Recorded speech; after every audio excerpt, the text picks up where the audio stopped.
and Heather asks, how do you know if you're a small practice, and what changes if you are? Great question, Heather.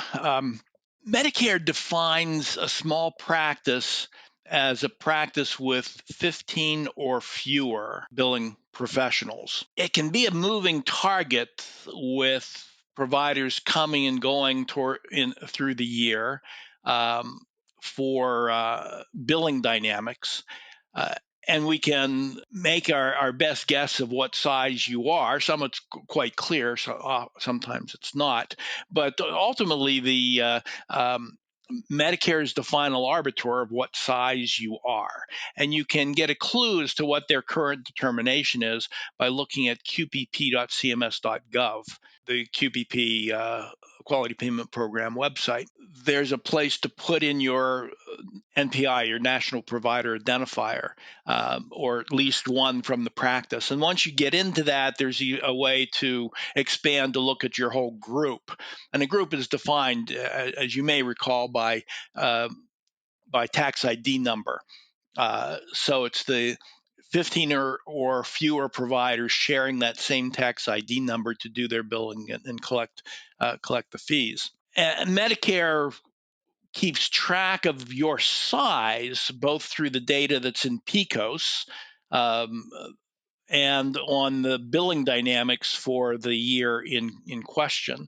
Uh, so you can, when you access your data at that site, it'll tell you whether you're considered as part of a small practice or not. It's an important status to recognize. I think you don't necessarily want to act as if you're small, but understand most of the benefits of being a small practice accrue to you in Medicare's calculations. So it changes what you expect is the outcome from the year's activity. One thing they do is automatically reweigh promoting interoperability category to zero, distributing so the standard weighting for a small practice is 40% quality, 30% cost, 30% improvement. They also give a slightly different redistribution policy framework. So when you drop out of when you have a reason not to, an excused reason not to submit another category, the scores distribute a little bit differently.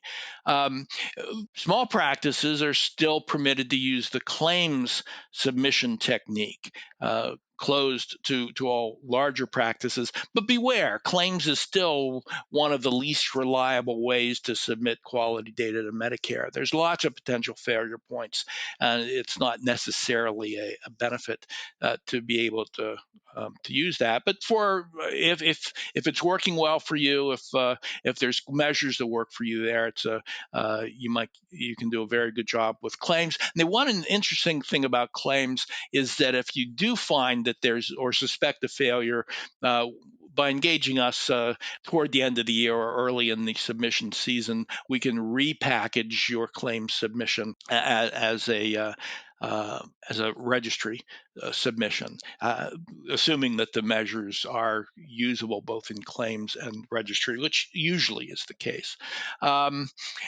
Small practices also still get a small practice bonus, which is 6 points added to the quality score, no matter what that score is.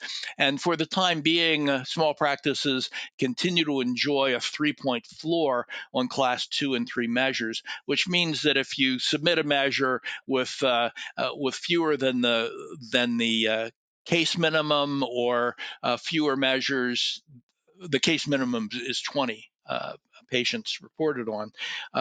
Or if you submit a measure without the minimum data standards, which this year is 70%, you still get 3 points for that measure. Still extending that to larger groups, but after this year, when that disappears, you'll still enjoy that as a small practice.